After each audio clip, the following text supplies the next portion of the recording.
Good evening, everyone. I'm Professor Andrei Zvelindovsky, Head of School of Mathematics and Physics at the University of Lincoln in United Kingdom.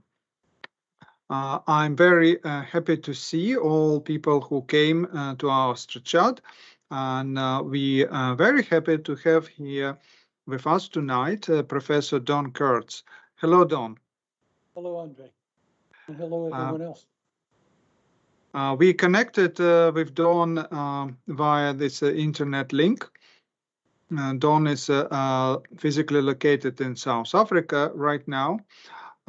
He's our regular speaker in Astro-Chat, so I want to give an extremely long introduction, but just a few words. Don has a distinguished career both in the United Kingdom and South Africa. In his lifetime, he has thousands of observation hours on astronomical facility, has over 100,000 scientific publications. He served as vice president of the Royal Astronomical Society, and he gave also public talks, I think in all continents but one. Is it right, Don? That's correct, Andrei. And also, Professor Don Kurtz is recipient of Royal Astronomical Society 2022 Service Award for his services to astronomy and astrophysics. We're very happy Don is here tonight. And I just also mention as an advertisement that at the end of this month, Don is given a physical face-to-face Astro-Chat lecture here in University of Lincoln. So everyone who came tonight will receive invitation by email, and we hope we hope to see those of you who can reach Lincoln in our face-to-face Astro-Chat with Don at the end of this month. And now I give the floor to you, Don. Thank you very much, Andrei, and good evening, everyone. I trust most of you are probably in the UK, but I hear from Andrei as you were coming in, there's somebody from Austin, Texas, and I hope whoever you are from Austin, Texas knows that I'm an old Texan, University of Texas graduate, and there may be somebody from my hometown of San Diego way out in California. And of course, it is in San Diego in California that I first became fascinated with tides when I was a child. I'm still living on the coast. I live on the sea, and I even have the tides right in front of my house. And so let me switch over to the talk, and we will have a look at the rather mysterious and sometimes difficult tides. Everybody knows about tides, but they're complicated, and sometimes they're not so easy to understand. So we'll look at some of that understanding as I take you from the place on the Earth where we have the biggest tidal range, the Bay of Fundy in Canada, out to the biggest tides that we know in black holes and in galaxies in the distant universe. You're looking at a picture there of the Hopewell Rocks, which are in New Brunswick in eastern Canada. And as you can see, it's a beautiful place to go paddling your kayak at high tide. At low tide, it's a nice place to go for a walk. So this incredible tidal range, one of the largest in the world, is in the Bay of Fundy. And here's a little 1-minute Smithsonian speeded up look at the Bay of Fundy. I'll come back to you at the end of this movie. Every 13 hours, the Bay of Fundy performs a feat that puts it into the Guinness Book of World Records.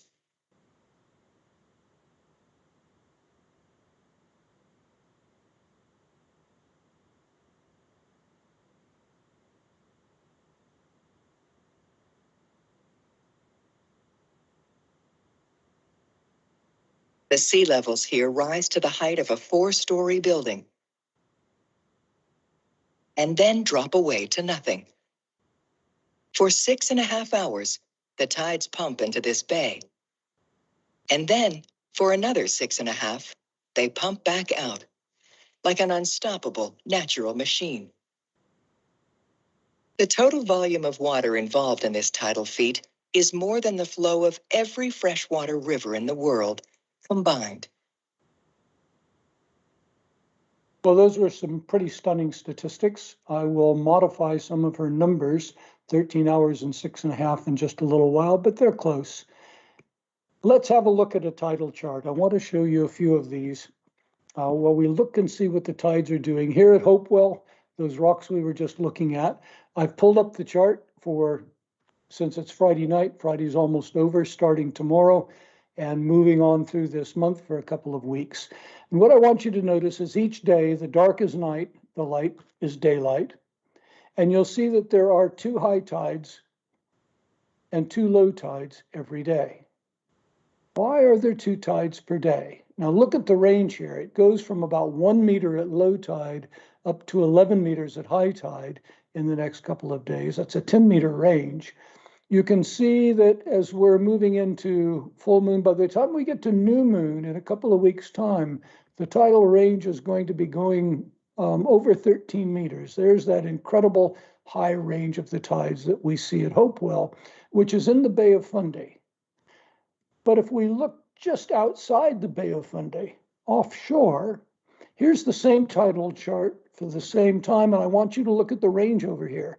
The tides today just outside the mouth of the Bay of Fundy range from 0.6 meters for low tide to about 1.6 for high tide. There's only a 1 meter range. Why do we get such gigantic tides inside the Bay of Fundy when just outside the tidal range is only about 1 meter? There's some other things I'd like you to notice in this chart. I'll show you again in another one in a moment. But if you look at these 2 high tides per day, notice that there's a high one, the second one's lower, high, low. You can see this especially later this month. First high tide of the day is high, second one lower, high, low. They're alternating. I'll explain to you in a while how that happens. Notice also here the high tides occurring just about midnight, 2 high tides later. Notice how it's creeping later and later. Well, that was the 13 hours or the 6.5 hours that the narrator was telling you in that movie. And I'll give you the exact numbers for that in just a little bit. There is a graphic map of the Bay of Fundy between New Brunswick and Nova Scotia. And out here in the Atlantic Ocean, the tidal range is only about 1 meter, but as that tide comes into the bay squeezes, and the water's got nowhere to go except up. And so you can see as you come deeper and deeper into the bay, the tidal range goes 7, 8, 9, 10, 11, all the way up to 15 meters, excuse me, way up the channel. So it's the geographic squeezing of the water that ends up producing these incredible high tides. Now, we get an almost equally high tide in the UK, in England. And I know most of you are actually coming into this from England. So let's have a look actually at the Severn River Channel. Here's the Port of Bristol Channel.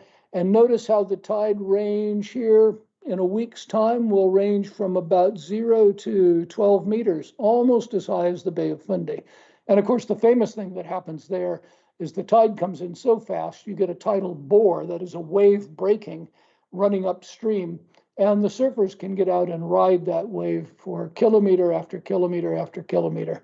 I want you also to notice how for part of the month, there's an extremely high range of tides, that's spring tide, and then roughly a week later, there's a very low range, that's neap tide, and we'll come back to that. There's a map of the Bristol Channel, and you can see how the water's squeezed coming into that too, just like in the Bay of Fundy. Now there's a map from Google Earth showing the southern part of Africa, quite a large chunk of it.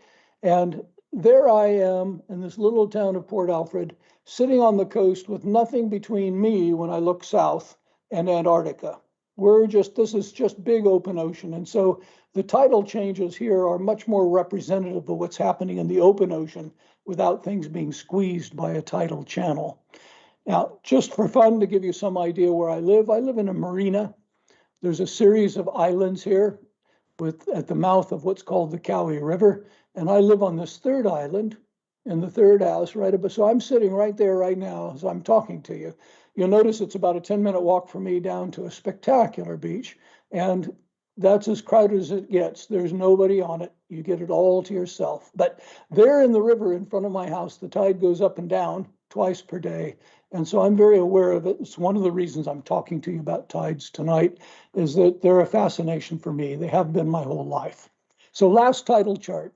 Here's the tidal chart for where I live in Port Alfred in South Africa from tomorrow, Saturday, over the next couple of weeks. And you'll see as we move into the full moon, which is coming in a few days, we get a large tidal range here of about 2 meters.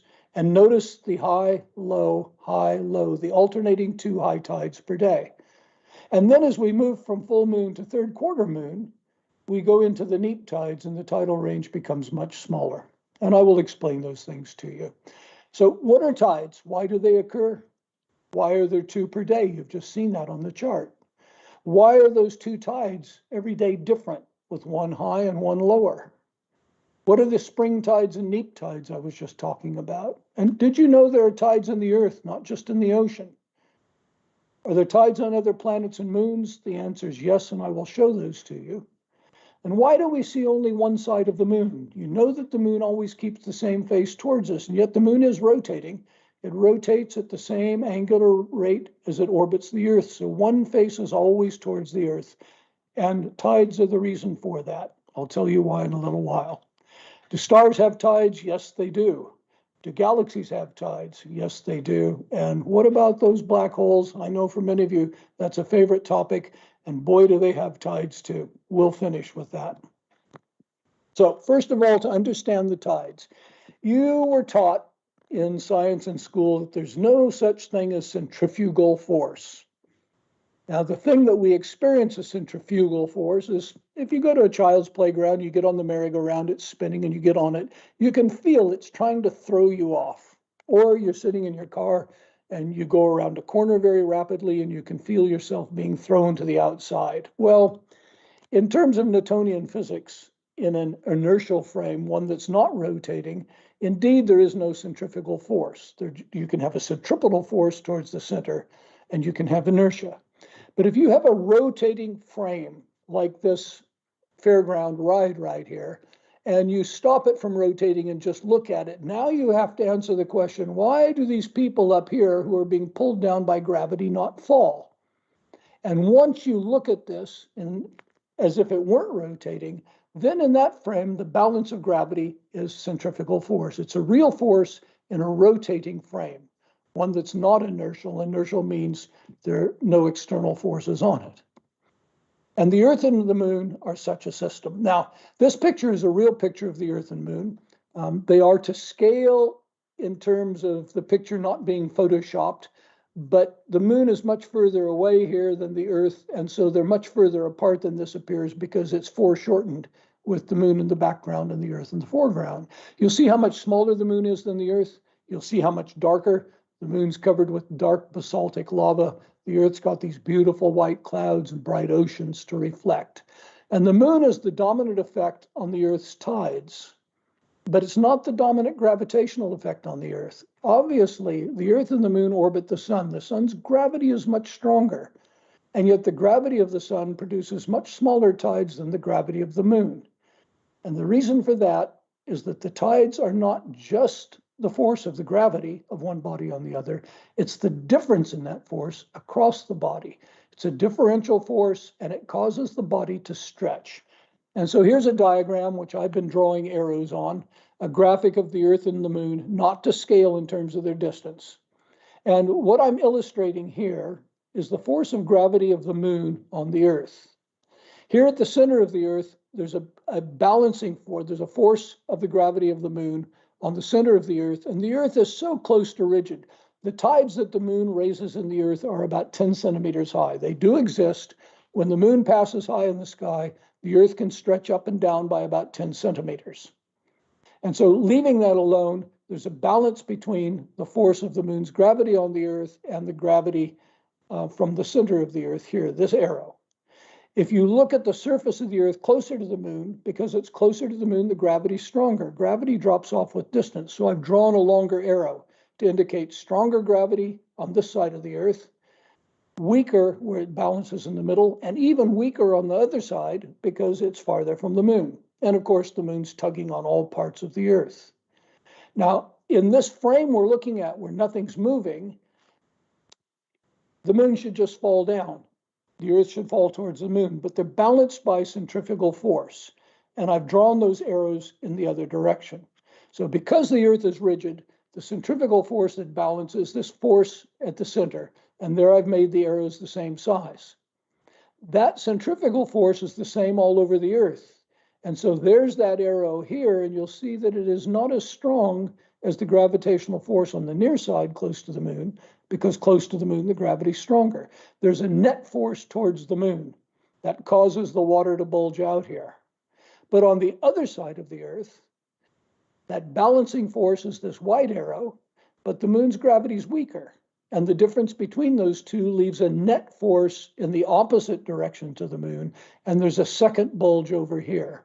So the moon's gravity stretches the Earth, one side towards the moon and the other side away.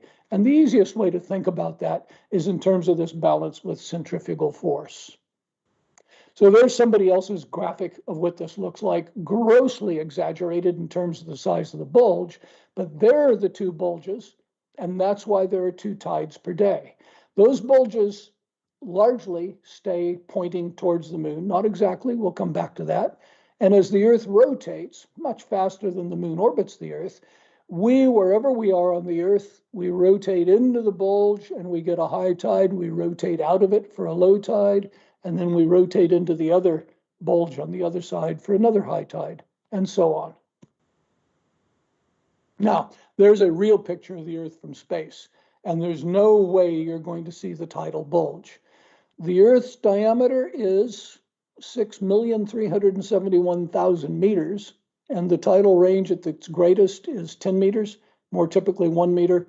You're not going to see a 1 meter bulge in something that's 6.4 million kilometers from center to the edge.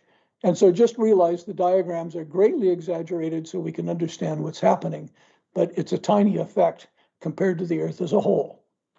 So what about these spring tides and neap tides?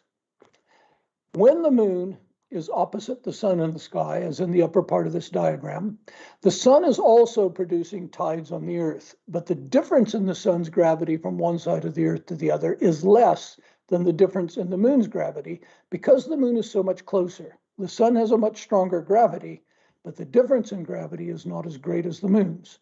So the tidal bulge from the moon is about 2.2 times bigger than the tidal bulge from the sun. Since there are 2 tides on either side, when the moon's opposite the sun, or 2 weeks later when it's towards the sun at new moon, the tidal bulges pile up and we get these huge high tides that we call spring tides. Has nothing to do with the season spring. It's a misnomer, but it is the name for it. 1 week after full moon at third quarter, 1 week after new moon at first quarter down here, we can see that one tidal bulge points in the direction of the moon and away from it. The other one towards the sun and away from it. They're not piling up on top of each other, and hence the total range is smaller, and we get those neap tides. So every month we end up with spring tides at new moon, neap tides at first quarter, spring tides at full moon, neap tides at third quarter. Now, this is a diagram I've done. It's greatly exaggerated, but why in the movie was she talking about 6.5 hours, 13 hours? Let's look at where that number comes from. I showed you in the tidal plots that when you look at when the high tides come, they drift later and later each day, and we could see that in the tidal charts. And so here I've distorted the Earth to show the tidal bulge pointed towards the moon. And the Earth rotates once on its axis. We go through a day, but in a day we also orbit the sun. Now, we only orbit the sun by 1 degree. I've greatly exaggerated that. But when we've rotated once, we're not yet back underneath the bulge, which is pointing towards the moon. And so the time from the high tide one day until 2 high tides later is not 24 hours. It's the bit longer it takes to get back pointed towards the moon. And it's easy to calculate how long that is. 24 hours divided by the time it takes the moon to go through its phases, which is 29.5 days, tells you that the tides, every second high tide will advance by 49 minutes per day. And so not quite a half an hour from one high tide to the next. So the time from one high tide to the next one is about 6.5 hours. 12.5 hours. and then to the next one will be another approximately 12.5 hours. Now, I needed some graphics that nobody on the internet's ever produced, and so you'll discover why I became a scientist. I'm quite clearly not an artist, but I'm trying to illustrate something to you. And so I've drawn this picture of the Earth with the tidal bulge towards the moon, but what I'm illustrating is that the moon's orbit is not generally in the plane of the Earth. The moon's orbit is tipped to the Earth's orbit around the sun. The Earth's rotation axis is tipped, and so the moon is normally not over the equator, and the tidal bulge, therefore, is tipped with respect to the Earth's rotation and the Earth's equator. And so in this diagram, there are the two high tide bulges, and here I am in South Africa, down in the south, and high tide today, when the Earth passes to the right point, there I am standing in this large tidal bulge, and I get a very high tide. But then as the Earth rotates around into the next tidal bulge, you'll see because it's tipped, I'm now going into that bulge well off the highest part. And the next high tide is not as large. And then when I come around the next day, I'll come back to another high tide. So this is the reason why those high tides and low tides are alternating. One big, the next one smaller, the next one big, the next one smaller.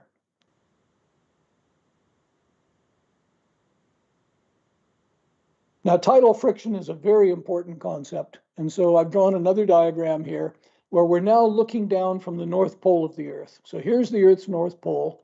The direction of rotation of the Earth is anti-clockwise. And here's the tidal bulge, but notice I don't have the tidal bulge pointing towards the moon. Well, it doesn't exactly point towards the moon. I've greatly exaggerated how it leads that. But the reason for that is the tidal stretching of the moon is directly on the line between the Earth and the moon, but the water has to flow into that tidal stretching. And water has a viscosity. It has only a certain speed it can flow, and it can't flow as fast as the Earth's rotating.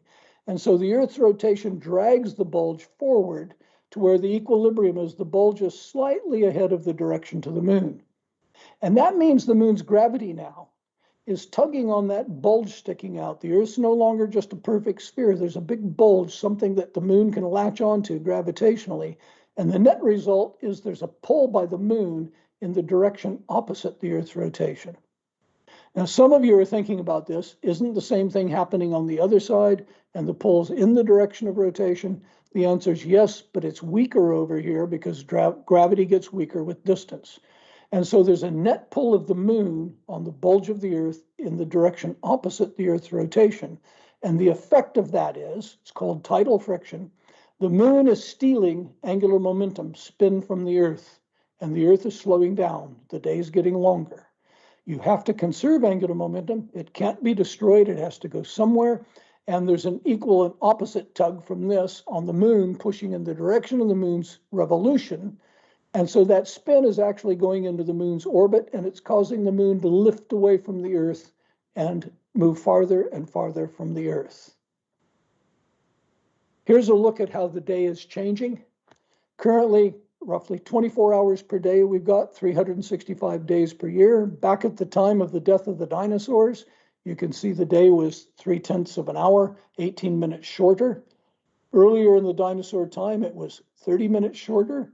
And if I jump back now to the Cambrian time, when life exploded on the Earth as the oxygen levels went up in the atmosphere and life came out of the sea and began to populate the Earth, the length of the day was less than 21 hours. There are 424 days per year. Now, if you and I could go back here in a time machine and try to live on a schedule of 21 hours, we would get sick very fast. And if you'd like to try it, you can do that. If you'd like to live on a 21-hour day, then from now on, every day, get up 3 hours earlier. If you get up tomorrow morning at 7, the next day get up at 4 a.m., the next day at 1 a.m., the next day at 10 p.m., and you'll find yourself dysfunctional pretty quickly. Of course, this happens so slowly, animals and plants evolve and adapt to the lengthening day, but it is still lengthening. It's still getting longer. There's a beautiful picture of the moon in front of the sun during a total eclipse of the sun. You can see the magnetic field in the sun, guiding the gases in the solar corona away from the sun. And there is the moon blocking the sunlight. Now, you might say to yourself, well, if the moon's in front of the sun and the sun's not lighting up the moon, why can I see the moon in this picture? Did somebody Photoshop that? And the answer is no, not for that particular purpose. When it's new moon and the moon is towards the sun, if you were standing on the moon looking at the Earth, it would be full Earth, and the full Earth is much brighter than a full moon. This is the moon being lit up by Earthshine, and it's been picked up in multiple exposures to take this picture. Now, eclipses are not forever. Since the moon's drifting away from the Earth, and we can measure that, it drifts away at about 4 centimeters per year. We measure that by bouncing laser beams off the surface of the moon. They bounce off mirrors that were put on the moon by the astronauts and by robot rovers. And we can measure the distance from the telescope on the Earth to the mirror on the moon to a precision of 2 centimeters. The moon's moving away at 4 centimeters per year. And so the fact that the moon's just exactly the right size to cover the sun and give us this beautiful solar eclipse is coincidental. In the past, the moon was much bigger and it covered the sun much more. And 600 million years in the future, there will be no more total eclipses because the moon will have drifted far enough away. It will no longer be able to cover the sun. Here's a beautiful picture, very clever, taken by Chris Smith. There's his copyright down there. And he's timed it knowing this was going to happen to take multiple exposures of the full moon, just as the International Space Station happened to be passing across. And there you can see the space station with its solar panels in various positions. Now, this, of course, happened very, very quickly. These are rapid exposures, but very cleverly timed. Give you a beautiful picture of the full moon. The important thing for us here, look at these great so-called seas on the moon. They're not seas, they're impact basins from the moon's formation slightly later when large objects were impacting it. And those huge asteroids which hit the moon and made the giant so-called seas, which are covered in black lava, left chunks of the mass underneath the surface. So the moon does not have a uniform density. And the Earth can latch onto that, just like the moon latches onto the tidal bulge on the Earth. The Earth is latched onto these bulges on the near side of the moon. The other side of the moon doesn't have that. Here's the far side of the moon. Look how different it looks. Lots of small craters, a much thicker crust. But on the near side, there are the lumps. And of course, it's those lumps that the Earth's gravity's latched onto over the last 4 billion years and finally locked the moon's rotation to the Earth. It's tidally locked to the Earth, so it rotates at just the same rate that it orbits the Earth. A couple billion years into the future, the Earth will become tidally locked to the moon too. The length of the day, the length of the month, if the sun doesn't destroy the Earth before this is on billions of years time scale as the sun's growing to be a red giant. But ultimately, if the Earth and the moon survive the sun's red giant stage, the length of the day and the length of the month will become the same at about 47 current days, and the Earth will have one face locked towards the moon too.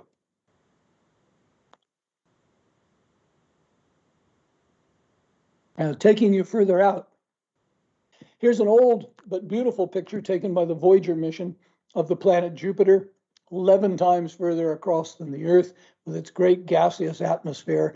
And this is not Photoshop. This is a real picture of 2 of Jupiter's moons, Io and Europa, in front of Jupiter. Both of these moons are about the same size as our Earth's moon, but they're drastically different from our Earth's moon.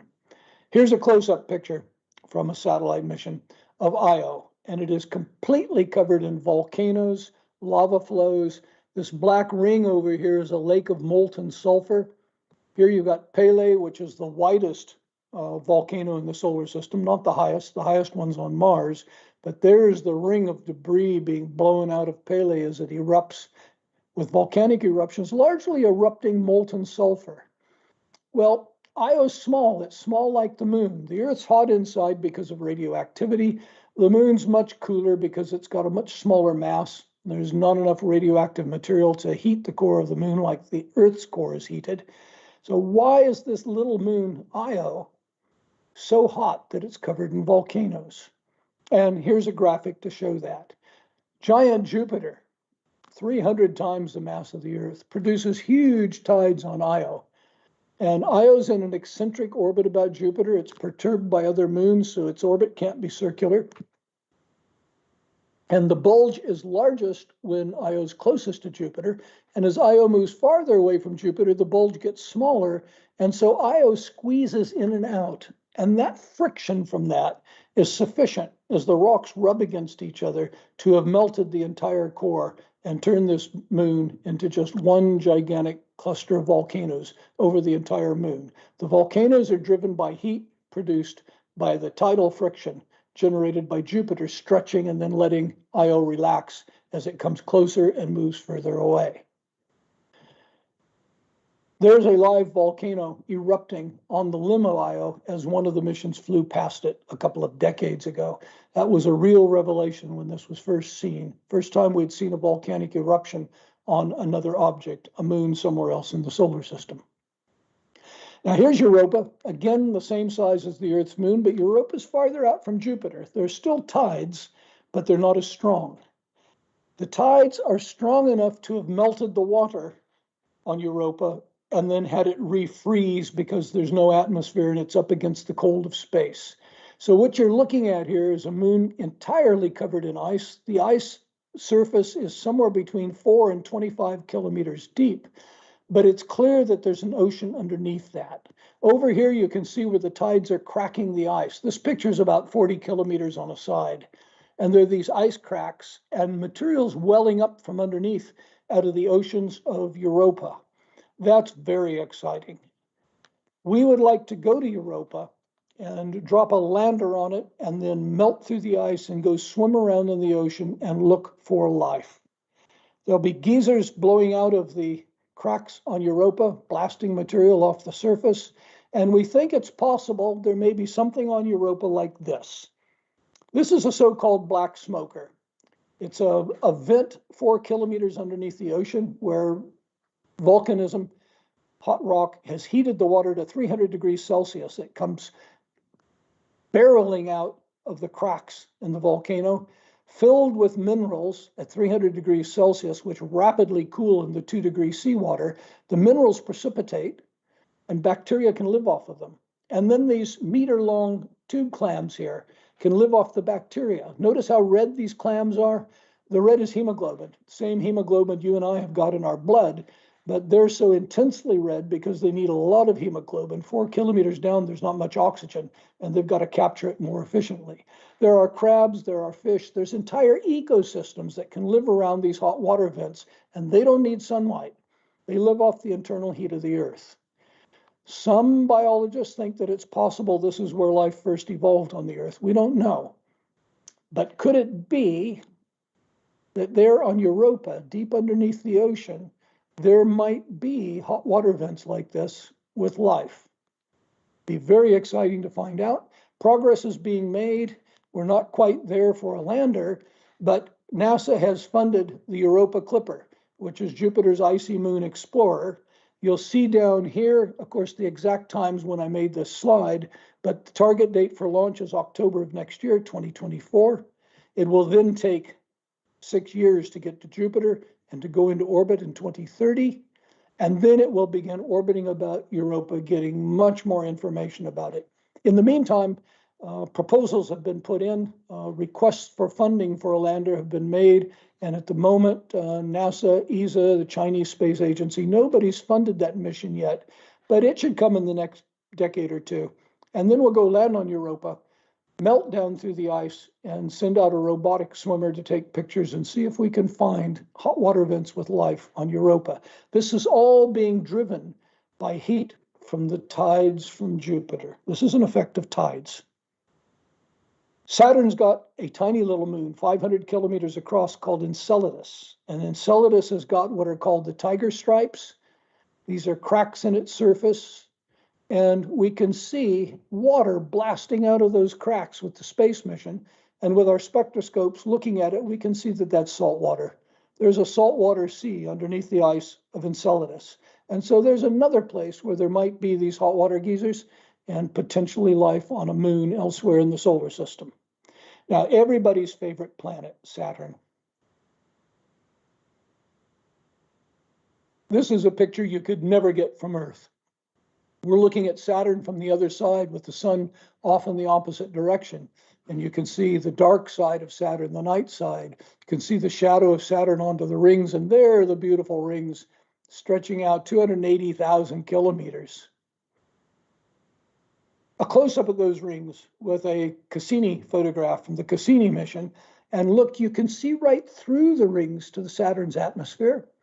You can see the shadows of the rings on the atmosphere. Even though these rings stretch out hundreds of thousands of kilometers, they're only 10 meters thick.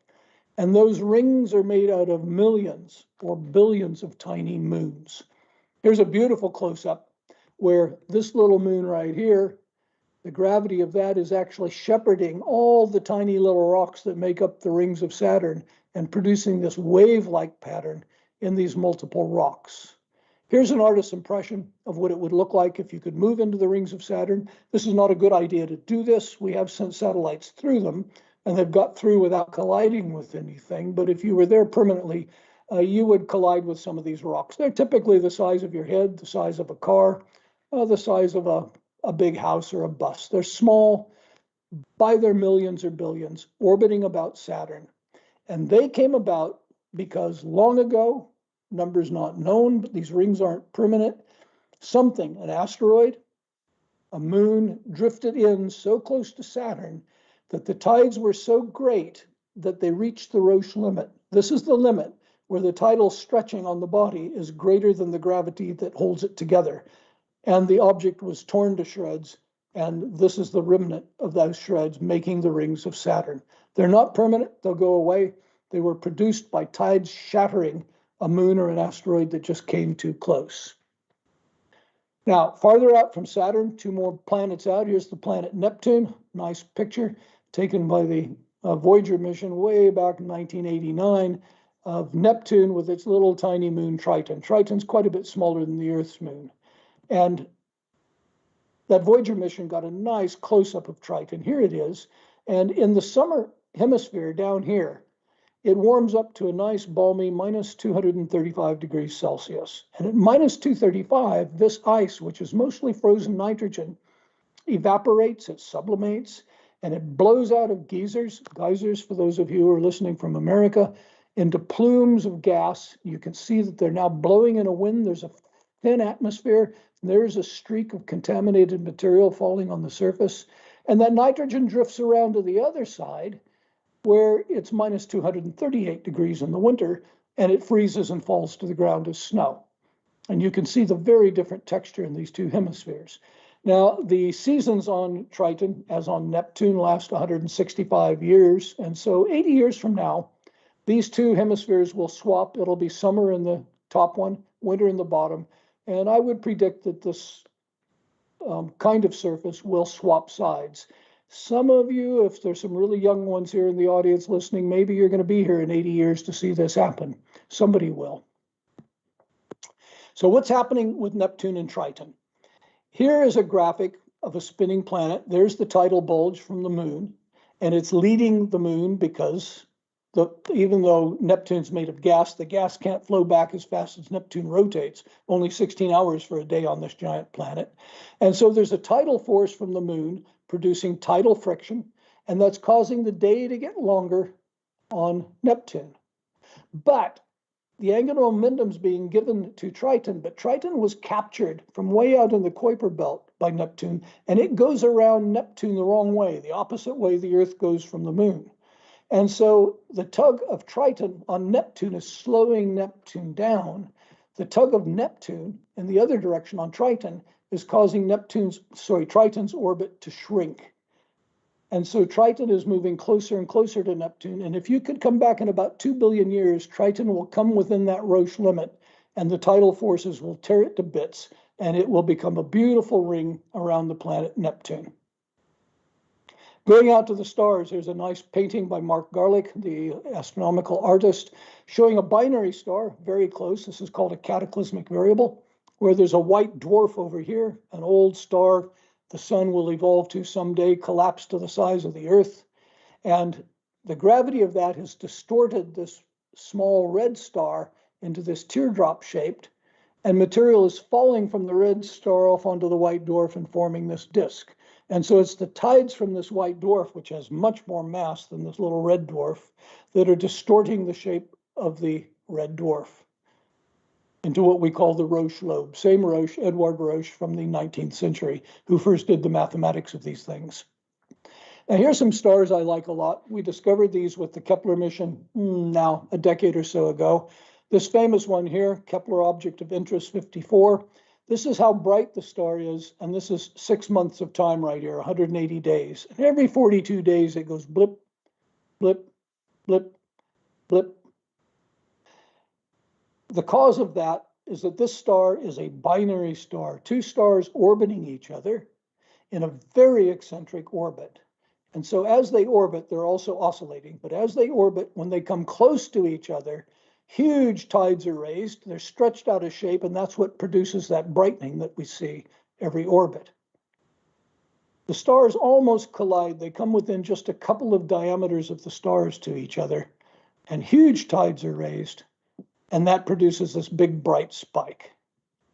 And there's an artist's impression of the two stars as they pass close to each other, being stretched by the tides. There are tides that are so big, even the stars are stretched by them.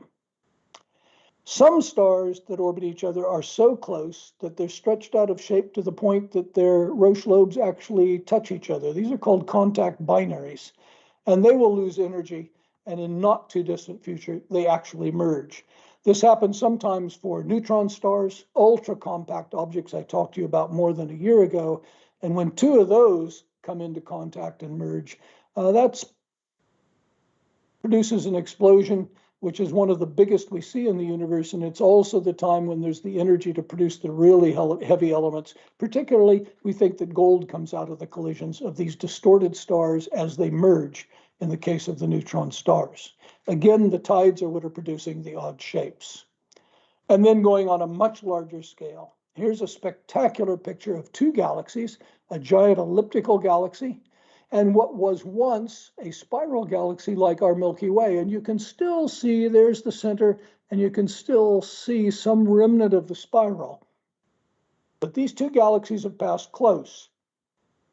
This elliptical's got a much higher gravity. It's got 10 times the mass. And the tides from this have tidally stretched this once spiral galaxy and just pulled stars loose from it. It's dissociating. This is like the way Saturn's rings form, where the moon comes too close and the tides just pull the moon apart. In this case, this galaxy came too close to the other galaxy, and it's being torn apart, stretched by the incredible tides produced by one galaxy on another. And finally, the greatest tides come out of black holes. Here's an artist's impression of a black hole. Of course, you can't see it, it's black. It's torn apart a star, and the gas from that star is spiraling around it in a great disk, spiraling down into the black hole. And as it gets very close to the black hole, it's going so fast, incredible energy is produced. And before material falls into the black hole, it gets so hot that jets are shot out of either side of the black hole at nearly the speed of light. Once the material falls in, it can't get back out again. What would happen to you if you fell into a black hole? Well, here's a graphic illustration of some random person falling into a black hole. Feet first, and the closer you get, the tides will stretch you, and you'll be stretched longer and longer and longer as you get closer, until, in the case of a stellar-sized black hole with, say, 10 times the mass of the sun, you would be torn apart into your constituent atoms. Your atoms would be torn apart into their protons, neutrons, and electrons. And as you get even closer to the black hole, even those things could be torn apart. There's a technical term for this. I'll give you that term now. It's worth memorizing. This is called spaghettification, stretching as you fall into a black hole. If you were to fall into a giant black hole, and there are black holes with billions of times the mass of the sun at the center of galaxies, there the tides are not so great, and you could fall in without being spaghettified. What would you experience when you pass through the surface? Nobody knows, and you could never tell us because no information can get out. You can ask that question of me later, what happens if you fall in a black hole? But I can tell you now, not only do we not know, that's unknowable. That's not an answerable question, and almost certainly never will be. So I hope you've seen this evening there's a lot more to tides than just the ocean coming in and going out as you walk along the beach, as you almost certainly experienced in your life. And let me stop now and take questions. Thanks for your attention. Let me stop sharing that so we can see. The sharing's off? Andrei, you can see me again? Yes, I can see you. Thank you very much, Don, for fascinating talk. We have some time for questions. And there was a question from, second where it is.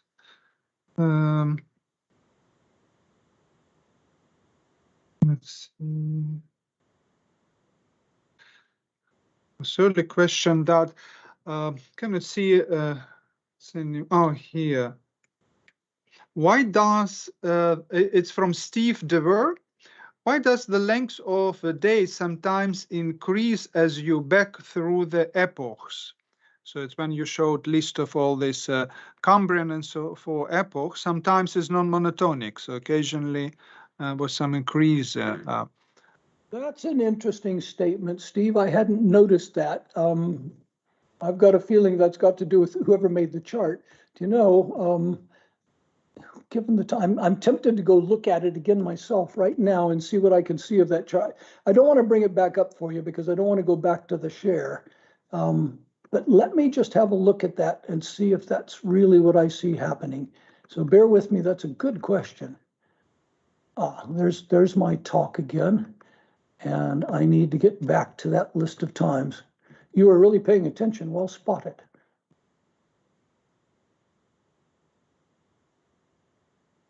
Okay, what I see it doing, 365, 370, I see 372 back up again, and then, 372, 83, 98, 99, 05, 10.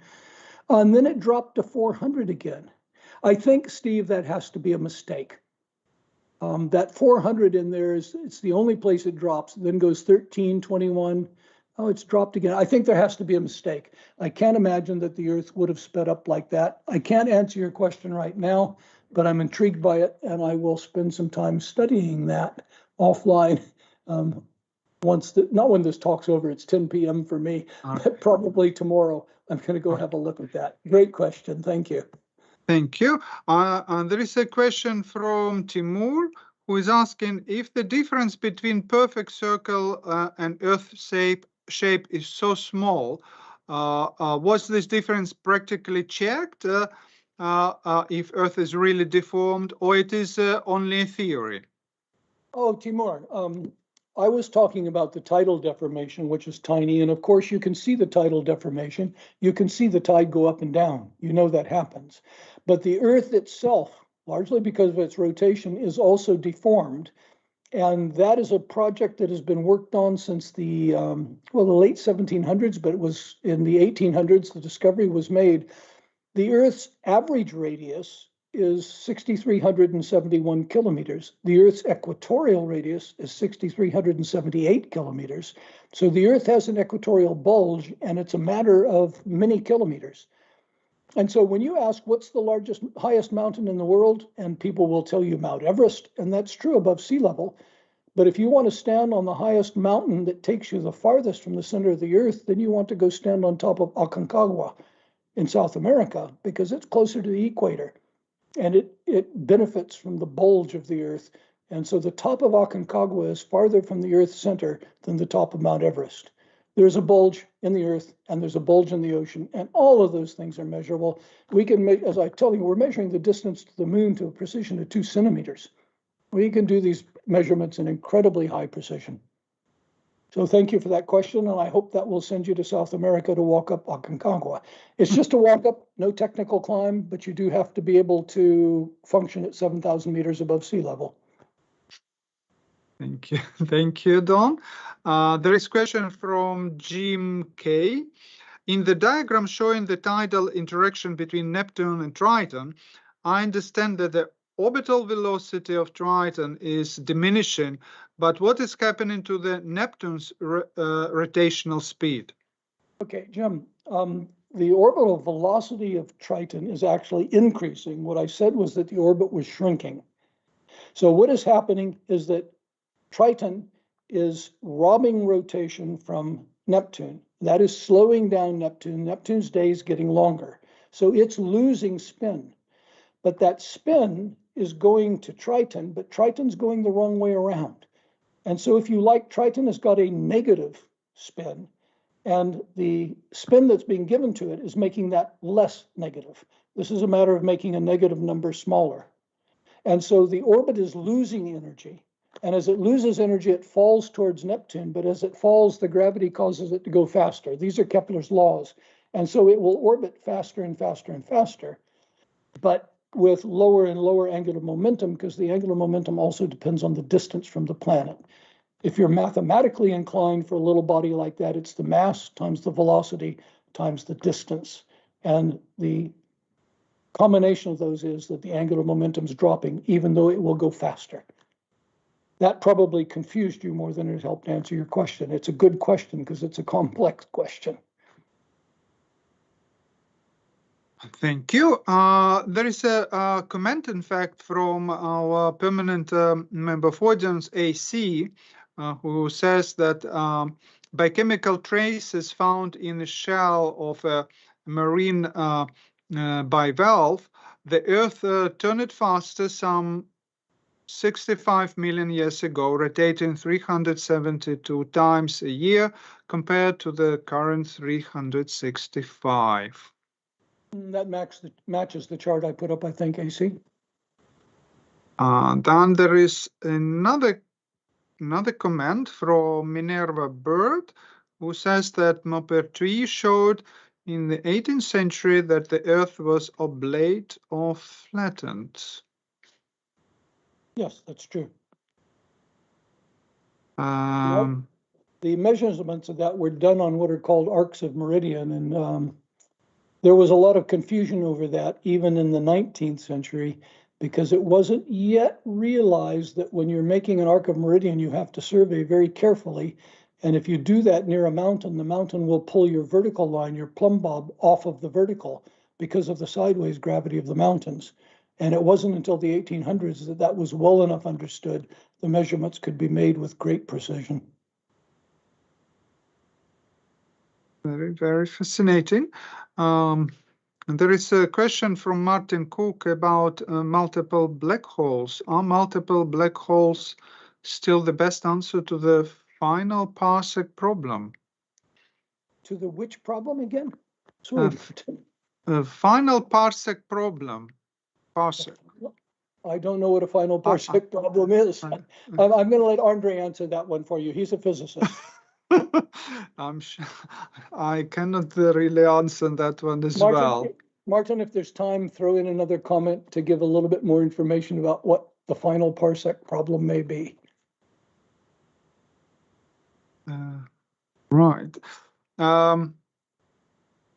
You kind of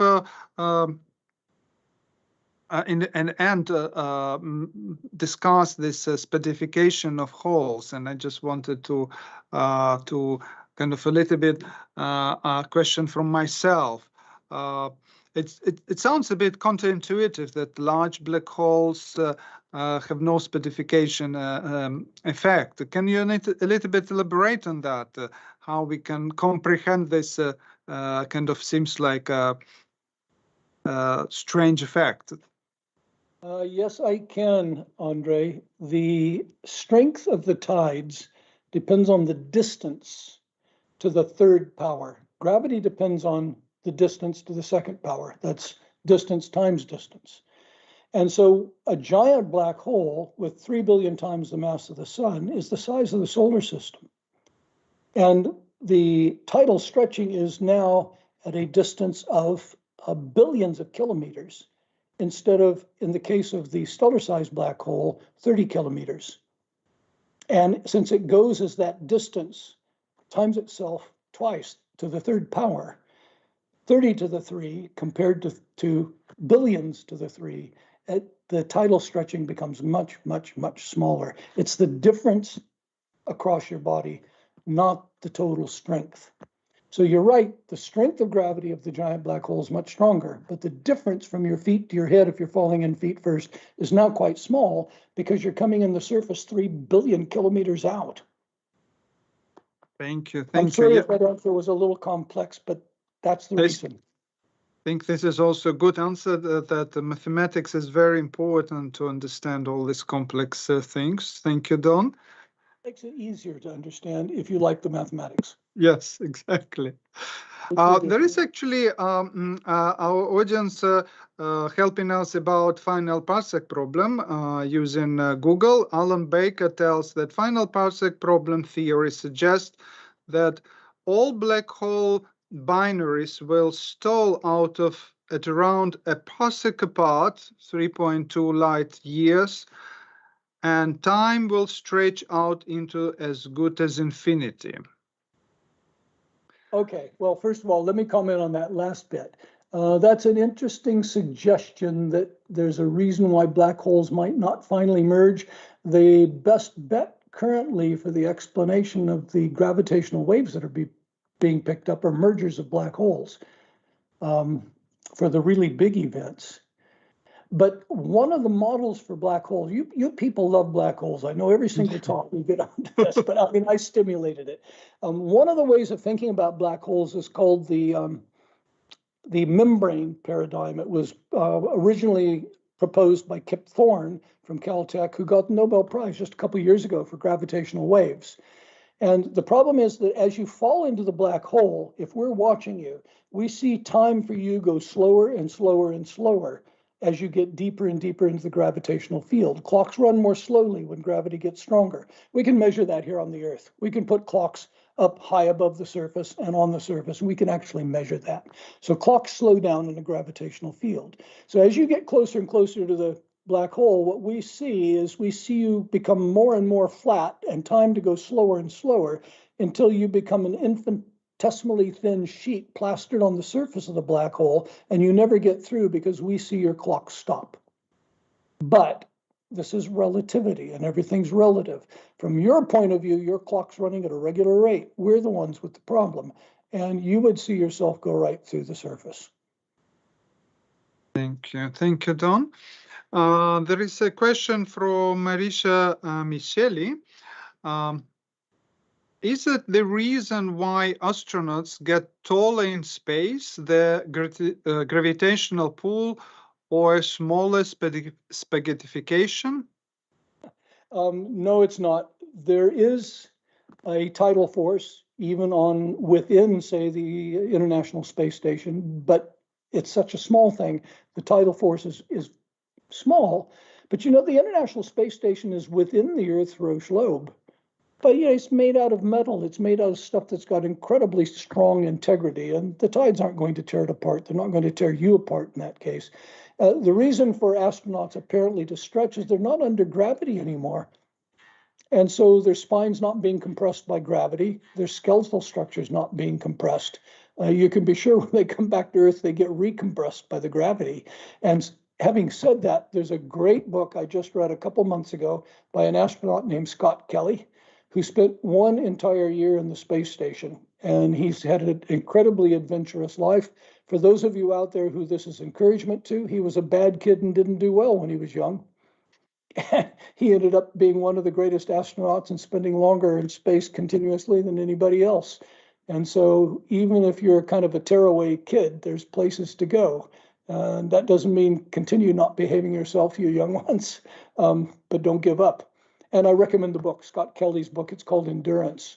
If you'd like to hear more about astronauts getting longer and problems of living in space for long periods and what happens physiologically.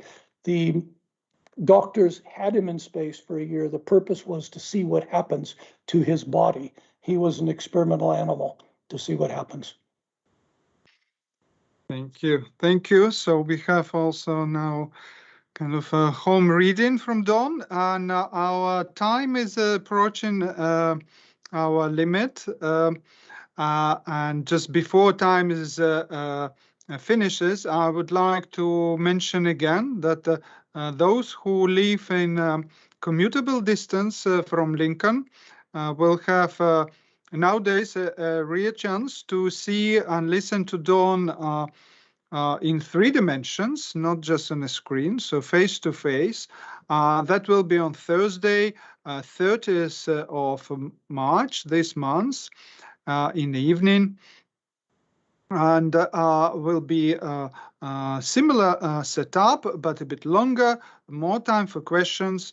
And I invite everyone who comes to our virtual Astro-Chats and can commute to Lincoln, please do come. You will receive email from our system about that, and you can book in the usual way. And with that, I would like to thank Don and everyone who came tonight to our Astro-Chat. And we will meet again either face-to-face in the end of March or online in one of future Astro-Chats. Thank you and goodbye. Thank you, everybody, for coming.